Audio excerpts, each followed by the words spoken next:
Hello दोस्तों, आज यह वीडियो खास आप लोगों के लिए है। इस वीडियो में हमने गरुड़ पुराण के अध्ययन 3 और अध्याय 4 के बारे में विस्तार से जानकारी दी है कि किस प्रकार से भगवान हमको शिक्षा देते हैं और हमें उनकी सारी बातों को ध्यान में रखते हुए कार्य करना चाहिए। ये पूरी जानकारी हमने इस वीडियो में आपको दी है। आपसे यह विनती है कि हमारी वीडियो को पूरा देखें और वीडियो को स्किप ना करें। आपसे हाथ जोड़कर विनती है, अगर आप नए हैं तो चैनल को लाइक, शेयर एंड सब्सक्राइब जरूर करें। धन्यवाद। गरुड़ पुराण तीसरा अध्याय। गरुड़ जी ने कहा, हे केशव, यम मार्ग की यात्रा पूरी करके यम के भवन में जाकर पापी किस प्रकार की यातना को भोगता है, वह मुझे बतलाए। श्री भगवान उवाच। श्री भगवान बोले, हे विंता के पुत्र गरुड़, मैं नरक यातना को आदि से अंत तक कहूंगा, सुनो। मेरे द्वारा नरक का वर्णन किए जाने पर उसे सुनने मात्र से ही तुम कांप उठोगे। हे कश्यप नंदन, बहुभीतिपुर के आगे 44 योजन में फैला हुआ धर्मराज का विशाल पुर है। हाहाकार से परिपूर्ण उस पुर को देखकर पापी क्रंदन करने लगता है। उसके क्रंदन को सुनकर यमपुर में विचरण करने वाले यम के गण प्रतिहार द्वारपाल के पास जाकर उस पापी के विषय में बताते हैं। धर्मराज के द्वार पर सर्वदा धर्मध्वज नामक प्रतिहार द्वारपाल स्थित रहता है। वह द्वारपाल जाकर चित्रगुप्त से उस प्राणी के शुभ और अशुभ कर्म को बताता है।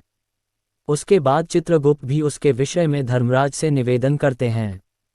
हे तार्क्ष, जो नास्तिक और महापापी प्राणी हैं, उन सभी के विषय में धर्मराज यथार्थ रूप से भली भांति जानते हैं। तो भी वे चित्रगुप्त से उन प्राणियों के पाप के विषय में पूछते हैं और सर्वज्ञ चित्रगुप्त भी श्रवणों से पूछते हैं।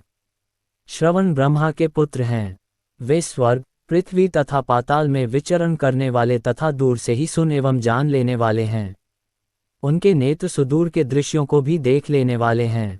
श्रवणी नाम की उनकी पृथक पृथक पत्नियां भी उसी प्रकार के स्वरूप वाली हैं, अर्थात श्रवणों के समान ही हैं। वे स्त्रियों की सभी प्रकार की चेष्टाओं को तत्वत जानती हैं। मनुष्य छिपकर अथवा प्रत्यक्ष रूप से जो कुछ करता और कहता है, वह सब मनुष्य के मानसिक, वाचिक और कायिक सभी प्रकार के शुभ और अशुभ कर्मों को ठीक ठीक जानते हैं। मनुष्य और देवताओं के अधिकारी वे श्रवण और श्रवणीय सत्यवादी हैं। उनके पास शक्ति है जिसके बल पर वे मनुष्यकृत कर्मों को बतलाते हैं। व्रत, दान और सत्य वचन से जो मनुष्य उन्हें प्रसन्न करता है, उसके प्रति वे सौम्य तथा स्वर्ग और मोक्ष प्रदान करने वाले हो जाते हैं। वे सत्यवादी श्रवण पापियों के पाप कर्मों को जानकर धर्मराज के सम्मुख यथावत कह देने के कारण पापियों के लिए दुखदायी हो जाते हैं। सूर्य, चंद्रमा, वायु, अग्नि, आकाश, भूमि, जल, हृदय, यम, दिन, रात, दोनों संध्याएं और धर्म, ये सभी मनुष्य के वृतांत को जानते हैं। धर्मराज, चित्रगुप्त, श्रवण और सूर्य आदि मनुष्य के शरीर में स्थित सभी पाप और पुण्यों को पूर्णतया देखते हैं। इस प्रकार पापियों के पाप के विषय में सुनिश्चित जानकारी प्राप्त करके यम उन्हें बुलाकर अपना अत्यंत भयंकर रूप दिखाते हैं। वे पापी यम के भयंकर रूप को देखते हैं, जो हाथ में दंड लिए हुए, बहुत बड़ी काया वाले, भैंसे के ऊपर संस्थित, प्रलयकालीन मेघ के समान आवाज वाले, काजल के पर्वत के समान, बिजली की प्रभाव वाले, आयुधों के कारण भयंकर, 32 भुजाओं वाले, 3 योजन के लंबे चौड़े विस्तार वाले, बावली के समान गोल नेत्र वाले, बड़ी बड़ी दाढ़ों के कारण भयंकर मुख वाले, लाल लाल आंखों वाले और लंबी नाक वाले हैं। मृत्यु और ज्वर आदि से संयुक्त होने के कारण चित्रगुप्त भी भयावह हैं। यम के समान भयानक सभी दूत उनके समीप पापियों को डराने के लिए गरजते रहते हैं। उन चित्रगुप्त को देखकर भयभीत होकर पापी हाहाकार करने लगता है। दान न करने वाला वह पापात्मा कांपता है और बार बार विलाप करता है। तब चित्रगुप्त यम की आज्ञा से क्रंदन करते हुए और अपने पाप कर्मों के विषय में सोचते हुए उन सभी प्राणियों से कहते हैं, अरे पापियों, दुराचारियों, अहंकार से दूषितों, तुम अविवेकियों ने क्यों पाप कमाया है? काम से, क्रोध से तथा पापियों की संगति से जो पाप तुमने किया है, वह दुख देने वाला है। फिर हे मूर्ख जनों, तुमने वह पाप कर्म क्यों किया? पूर्व जन्म में तुम लोगों ने जिस प्रकार अत्यंत हर्षपूर्वक पाप कर्मों को किया है, उसी प्रकार यातना भी भोगनी चाहिए। इस समय यातना भोगने से क्यों पराडमुख हो रहे हो? तुम लोगों ने जो बहुत से पाप किए हैं, वे पाप ही तुम्हारे दुख के कारण हैं। इसमें हम लोग कारण नहीं हैं। मूर्ख हो या पंडित, दरिद्र हो या धनवान और सबल हो या निर्बल, यमराज सभी से समान व्यवहार करने वाले कहे गए हैं।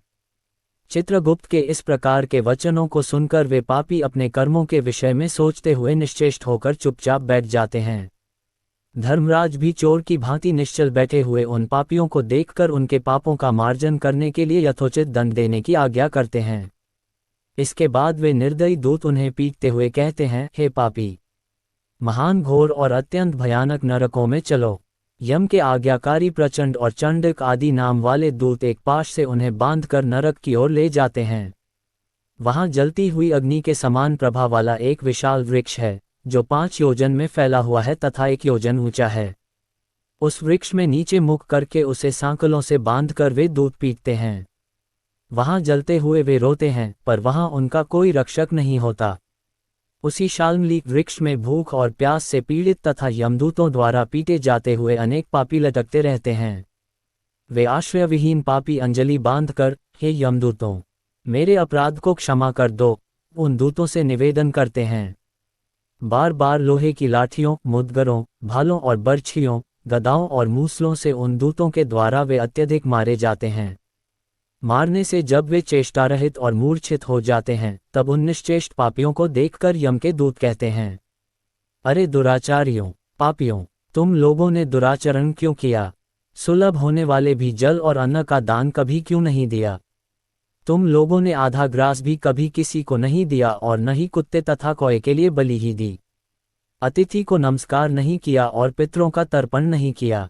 यमराज तथा चित्रगुप्त का उत्तम ध्यान भी नहीं किया और उनके मंत्रों का जप नहीं किया, जिससे तुम्हें ये यातना नहीं होती। कभी कोई तीर्थ यात्रा नहीं की, देवताओं की पूजा भी नहीं की। गृहस्थाश्रम में रहते हुए भी तुमने हंतकार नहीं निकाला, संतों की सेवा की नहीं, इसलिए अब स्वयं किए गए पाप का फल भोगो। चूंकि तुम धर्महीन हो, इसलिए तुम्हें बहुत अधिक पीटा जा रहा है। भगवान हरि ही ईश्वर है, वे ही अपराधियों को क्षमा करने में समर्थ हैं, हम तो उन्हीं की आज्ञा से अपराधियों को दंड देने वाले हैं। कहकर वे दूत निर्दयतापूर्वक उन्हें पीटते हैं और उनसे पीटे जाने के कारण वे जलते हुए अंगार के समान नीचे गिर जाते हैं। गिरने से उस शाल्मली वृक्ष के पत्तों से उनका शरीर कट जाता है। नीचे गिरे हुए उन प्राणियों को कुत्ते खाते हैं और वे रोते हैं। रोते हुए उन पापियों के मुख में यमदूत धूल भर देते हैं तथा कुछ पापियों को विविध पाशों से बांधकर मुद्गरों से पीटते हैं। कुछ पापी आरे से काष्ठ की भांति 2 टुकड़ों में किए जाते हैं और कुछ भूमि पर गिराकर कुल्हाड़ी से खंड खंड किए जाते हैं। कुछ को गड्ढे में आधा गाड़कर सिर में बाणों से भेदन किया जाता है। कुछ दूसरे पेरने वाले यंत्र में डालकर एक क्षुदंत गन्ने की भांति पेरे जाते हैं। कुछ को चारों ओर से जलते हुए अंगारों से युक्त उन्मुख जलती हुई लकड़ी से ढक करके लौहपिंड की भांति धधकाया जाता है। कुछ को घी के खौलते हुए कढ़ाई में, कुछ को तेल के कढ़ाई में तले जाते हुए बड़े की भांति इधर उधर चलाया जाता है। किन्हीं को मतवाले गजेंद्रों के सम्मुख रास्ते में फेंक दिया जाता है, किन्हीं को हाथ और पैर बांधकर अधोमुख लटकाया जाता है। किन्हीं को कुएं में फेंका जाता है, किन्हीं को पर्वतों से गिराया जाता है। कुछ दूसरे कीड़ों से युक्त कुंडों में डुबो दिए जाते हैं, जहां वे कीड़ों के द्वारा व्यथित होते हैं। कुछ पापी वज्र के समान चोंच वाले बड़े बड़े कौओं, गीधों और मांसभोजी पक्षियों द्वारा शिरोदेश में, नेत्र में और मुख में चोंचों से आघात करके नोचे जाते हैं। कुछ दूसरे पापियों से ऋण को वापस करने की प्रार्थना करते हुए कहते हैं, मेरा धन दो, मेरा धन दो। यमलोक में मैंने तुम्हें देख लिया है, मेरा धन तुम ही ने लिया है। नरक में इस प्रकार विवाद करते हुए पापियों के अंगों से सर्जियों द्वारा मांस नोचकर यमदूत उन्हें देते हैं। इस प्रकार उन पापियों को सम्यक प्रताड़ित करके यम की आज्ञा से यमदूत खींचकर तामिस्त्र आदि घोर नरकों में फेंक देते हैं। उस वृक्ष के समीप में ही बहुत दुखों से परिपूर्ण नरक है, जिनमें प्राप्त होने वाले महान दुखों का वर्णन वाणी से नहीं किया जा सकता। हे आकाशचारिंग गरुड़, नरकों की संख्या 84 लाख है, उनमें से अत्यंत भयंकर और प्रमुख नरकों की संख्या 21 है। तामिस्त्र, लोशनकु, महारौरव, शाल्मली, रौरव, कुडमल, कालसूत्रक, पूतिमृत्तिक, संघात, लोहितोंद, सविश, संप्रतापन, महानिरय, काकोल, संजीवन, महापथ, अवीची, अंधतामिस्त्र, कुंभीपाक, संप्रतापन तथा तपन, ये 21 नरक हैं। अनेक प्रकार के पापों का फल इनमें प्राप्त होता है और ये यम के दूतों से अधिष्ठित हैं। इन नरकों में गिरे हुए मूर्ख, पापी, अधर्मी जीव कल्पपर्यंत उन नरक यातनाओं को भोगते हैं। तामिस्त्र और अंधतामिस्त्र तथा रौरवादी नरकों की जो यातनाएं हैं, उन्हें स्त्री और पुरुष पारस्परिक संग से निर्मित कर भोगते हैं। इस प्रकार कुटुंब का भरण पोषण करने वाला अथवा केवल अपना पेट भरने वाला भी यहाँ कुटुंब और शरीर दोनों को छोड़कर मृत्यु के अनंतर इस प्रकार का फल भोगता है। प्राणियों के साथ द्रोह करके भरण पोषण किए गए अपने स्थूल शरीर को यहीं छोड़कर पाप कर्म रूपी पाथेय के साथ पापी अकेला ही अंधकारपूर्ण नरक में जाता है। जिसका द्रव्य चोरी चला गया है, व्यक्ति की भांति पापी पुरुष दैव से प्राप्त अधर्मपूर्वक कुटुंब पोषण के फल को नरक में आतुर होकर भोगता है। केवल अधर्म से कुटुंब के भरण पोषण के लिए प्रयत्नशील व्यक्ति अंधकार की पराकाष्ठा अंधतामिस्त्र नामक नरक में जाता है। मनुष्यलोक के नीचे नरकों की जितनी यातनाएं हैं, क्रमशः उनका भोग भोगते हुए वह पापी शुद्ध होकर पुनः इस मर्त्यलोक में जन्म पाता है। इस प्रकार गरुड़ पुराण के अंतर्गत सारोद्धार में यमयातना निरूपण नामक तीसरा अध्याय पूर्ण हुआ। गरुड़ पुराण चौथा अध्याय, नरक प्रदान करने वाले पाप कर्म। गरुड़ उवाच, गरुड़ जी ने कहा, हे केशव, किन पापों के कारण पापी मनुष्य यमलोक के महामार्ग में जाते हैं और किन पापों से वैतरणी में गिरते हैं तथा किन पापों के कारण नरक में जाते हैं, वह मुझे बताए। श्री भगवान उवाच, श्री भगवान बोले, सदा पाप कर्मों में लगे हुए शुभ कर्म से विमुख प्राणी एक नरक से दूसरे नरक को, एक दु ख के बाद दूसरे दु ख को तथा एक भय के बाद दूसरे भय को प्राप्त होते हैं। धार्मिक जन धर्मराजपुर में 3 दिशाओं में स्थित द्वारों से जाते हैं और पापी पुरुष दक्षिण द्वार के मार्ग से ही वहां जाते हैं। इसी महाद खदाई दक्षिण मार्ग में वैतरणी नदी है, उसमें जो पापी पुरुष जाते हैं उन्हें मैं तुम्हें बताता हूँ। जो ब्राह्मणों की हत्या करने वाले, सुरापान करने वाले, गोघाती, बाल हत्यारे, स्त्री की हत्या करने वाले, गर्भपात करने वाले और गुप्त रूप से पाप करने वाले हैं, जो गुरु के धन को हरण करने वाले, देवता अथवा ब्राह्मण का धन हरण करने वाले, स्त्रीद्रव्यहारी, बालद्रव्यहारी हैं, जो ऋण लेकर उसे न लौटाने वाले, धरोहर का अपहरण करने वाले, विश्वासघात करने वाले, विषान देकर मार डालने वाले, दूसरे के दोष को ग्रहण करने वाले, गुणों की प्रशंसा न करने वाले, गुणवानों के साथ डाह रखने वाले, नीचों के साथ अनुराग रखने वाले, मूढ़, सत्संगति से दूर रहने वाले हैं, जो तीर्थों, सज्जनों, सत्कर्मों, गुरुजनों और देवताओं की निंदा करने वाले हैं, पुराण, वेद, मीमांसा, न्याय और वेदांत को दूषित करने वाले हैं। दुखी व्यक्ति को देखकर प्रसन्न होने वाले, प्रसन्न को दुख देने वाले, दुर्वचन बोलने वाले तथा सदा दूषित चित्तवृत्ति वाले हैं, जो हितकर वाक्य और शास्त्रीय वचनों को कभी न सुनने वाले, अपने को सर्वश्रेष्ठ समझने वाले, घमंडी, मूर्ख होते हुए अपने को विद्वान समझने वाले हैं। ये तथा अन्य बहुत पापों का अर्जन करने वाले अधर्मी जीव रात दिन रोते हुए यममार्ग में जाते हैं। यमदूतों के द्वारा पीटे जाते हुए वे पापी वैतरणी की ओर जाते हैं और उसमें गिरते हैं। उन पापियों के विषय में मैं तुम्हें बताता हूँ। जो माता, पिता, गुरु, आचार्य तथा पूज्यजनों को अपमानित करते हैं, वे मनुष्य वैतरणी में डूबते हैं। जो पुरुष पतिव्रता, सच्चरित्र, उत्तम कुल में उत्पन्न, विनय से युक्त स्त्री को द्वेष के कारण छोड़ देते हैं, वे वैतरणी में पड़ते हैं। जो हजारों गुणों के होने पर भी सत्पुरुषों में दोष का आरोपण करते हैं और उनकी अवहेलना करते हैं, वे वैतरणी में पड़ते हैं। वचन दे करके जो ब्राह्मण को यथार्थ रूप में दान नहीं देता है और बुला करके जो व्यक्ति नहीं है कहता है, वे दोनों सदा वैतरणी में निवास करते हैं। स्वयं दी हुई वस्तु का जो अपहरण कर लेता है, दान देकर पश्चाताप करता है, जो दूसरे की आजीविका का हरण कर लेता है, दान देने से रोकता है, यज्ञ का विध्वंस करता है, कथा भंग करता है, क्षेत्र की सीमा का हरण कर लेता है और गोचर भूमि को जोतता है, वह वैतरणी में पड़ता है। ब्राह्मण होकर रसविक्रय करने वाला, वृषली का पति, शूद्र स्त्री का ब्राह्मण पति, वेद प्रतिपादित यज्ञ के अतिरिक्त अपने लिए पशुओं की हत्या करने वाला, ब्रह्मकर्म से च्युत, मांसभोजी, मद्य पीने वाला, उच्छृंखल स्वभाव वाला, शास्त्र अध्ययन से रहित ब्राह्मण, वेद पढ़ने वाला शूद्र, कपिला का दूध पीने वाला शूद्र, यज्ञोपवीत धारण करने वाला शूद्र, ब्राह्मणी का पति बनने वाला शूद्र, राजमहिषी के साथ व्यभिचार करने वाला, पराई स्त्री का अपहरण करने वाला, कन्या के साथ कामाचार की इच्छा रखने वाला तथा जो सतीत्व नष्ट करने वाला है, ये सभी तथा इसी प्रकार और भी बहुत निषिद्धाचरण करने में उत्सुक तथा शास्त्र विहित कर्मों को त्याग वाले वे मूर्जन वैतरणी में गिरते हैं। सभी मार्गों को पार करके पापी यम के भवन में पहुंचते हैं और पुनः यम की आज्ञा से आकर दूत लोग उन्हें वैतरणी में फेंक देते हैं। हे खगराज, ये वैतरणी नदी कष्ट प्रदान करने वाले सभी प्रमुख नरकों में सर्वाधिक कष्टप्रद है। इसलिए यमदूत पापियों को उस वैतरणी में फेंकते हैं। जिसने अपने जीवन काल में कृष्णा काली गाय का दान नहीं किया अथवा मृत्यु के पश्चात जिसके उद्देश्य से बांधवों द्वारा कृष्णा गौ नहीं दी गई तथा जिसने अपनी और्ध्वदैहिक क्रिया नहीं कर ली या जिसके उद्देश्य से और्ध्वदैहिक क्रिया नहीं की गई हो, वे वैतरणी में महान दुख भोग करके वैतरणी तटस्थित शाल्मली वृक्ष में जाते हैं। जो झूठी गवाही देने वाले, धर्म पालन का ढोंग करने वाले, छल से धन का अर्जन करने वाले, चोरी द्वारा आजीविका चलाने वाले, अत्यधिक वृक्षों को काटने वाले, वन और वाटिका को नष्ट करने वाले, व्रत तथा तीर्थ का परित्याग करने वाले, विधवा के शील को नष्ट करने वाले हैं। जो स्त्री अपने पति को दोष लगाकर परपुरुष में आसक्त होने वाली है, ये सभी और इस प्रकार के अन्य पापी भी शाल्मली वृक्ष द्वारा बहुत ताड़ना प्राप्त करते हैं। पीटने से नीचे गिरे हुए उन पापियों को यमदूत नरकों में फेंकते हैं।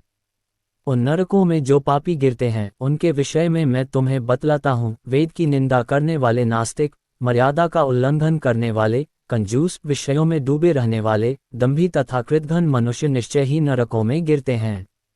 जो कुआं, तालाब, बावली, देवालय तथा सार्वजनिक स्थान, धर्मशाला आदि को नष्ट करते हैं, वे निश्चय ही नरक में जाते हैं। स्त्रियों, छोटे बच्चों, नौकरों तथा श्रेष्ठ जनों को छोड़कर एवं पितरों और देवताओं की पूजा का परित्याग करके जो भोजन करते हैं, वे नरकागामी होते हैं।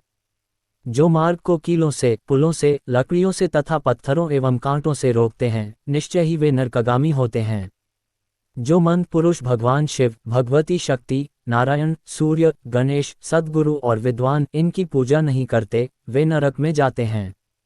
दासी को अपनी शैया पर आरोपित करने से ब्राह्मण अधोगति को प्राप्त होता है और शूद्र में संतान उत्पन्न करने से वह ब्राह्मणत्व से ही च्युत हो जाता है। वह ब्राह्मणधम कभी भी नमस्कार के योग्य नहीं होता। जो मूर्ख ब्राह्मण की पूजा करते हैं, वे नरकागामी होते हैं। दूसरों के कलह से प्रसन्न होने वाले जो मनुष्य ब्राह्मणों के कलह तथा गौओं की लड़ाई को नहीं रुकवाते हैं, प्रत्युत देखकर प्रसन्न होते हैं अथवा उसका समर्थन करते हैं, बढ़ावा देते हैं, वे अवश्य ही नरक में जाते हैं। जिसका कोई दूसरा शरण नहीं है, पतिप्रायणा स्त्री के ऋतुकाल की द्वेषवश उपेक्षा करने वाले निश्चित ही नरकागामी होते हैं। जो कामांध पुरुष रजस्वला स्त्री से गमन करते हैं अथवा पर्व के दिनों अमावस्या, पूर्णिमा आदि में, जल में, दिन में तथा श्राद्ध के दिन कामुक होकर स्त्रीसिंग करते हैं, वे नरकागामी होते हैं। जो अपने शरीर के मल को आग, जल, उपवन, मार्ग अथवा गौशाला में फेंकते हैं, वे निश्चित ही नरक में जाते हैं। जो हथियार बनाने वाले, बाण और धनुष का निर्माण करने वाले तथा इनका विक्रय करने वाले हैं, वे नरकागामी होते हैं। चमड़ा बेचने वाले वैश्य, केश योनि का विक्रय करने वाली स्त्रियां तथा विष का विक्रय करने वाले, ये सभी नरक में जाते हैं।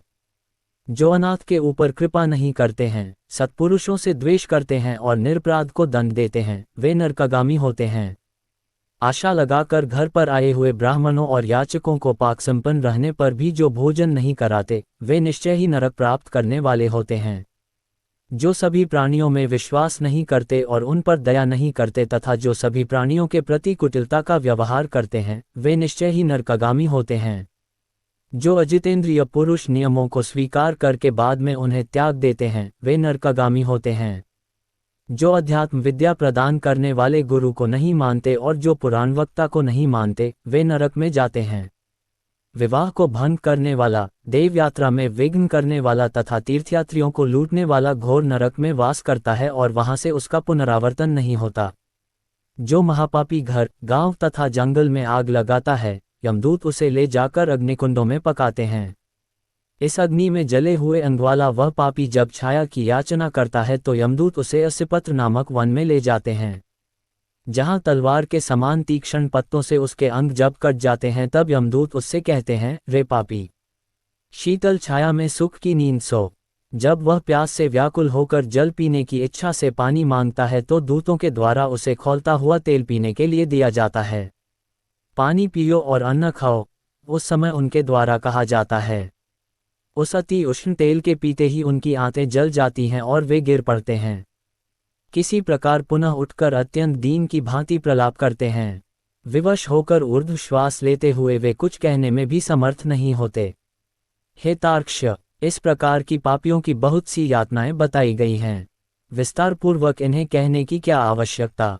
इनके संबंध में सभी शास्त्रों में कहा गया है। इस प्रकार हजारों नर नारी नारकीय यातना को भोगते हुए प्रलय पर्यंत घोर नरकों में पकते रहते हैं। उस पाप का अक्षय फल भोग कर पुनः वहीं पैदा होते हैं और यम की आज्ञा से पृथ्वी पर आकर स्थावर आदि योनियों को प्राप्त करते हैं। वृक्ष, गुल्म, लता, वल्ली, गिरी पर्वत तथा तृण आदि ये स्थावर योनियां कही गई हैं। ये अत्यंत मोह से आवृत हैं। कीट, पशु पक्षी, जलचर तथा देव, इन योनियों को मिलाकर 84 लाख योनियां कही गई हैं। इन सभी योनियों में घूमते हुए जब जीव मनुष्य योनि प्राप्त करते हैं और मनुष्य योनि में भी नरक से आए व्यक्ति चांडाल के घर जन्म लेते हैं तथा उसमें भी कुष्ठ आदि पाप चिन्हों से वे बहुत दुखी रहते हैं। किसी को गलित कुष्ठ हो जाता है, कोई जन्म से अंधे होते हैं और कोई महारोग से व्यथित होते हैं। इस प्रकार पुरुष और स्त्री में पाप के चिन्ह दिखाई पड़ते हैं।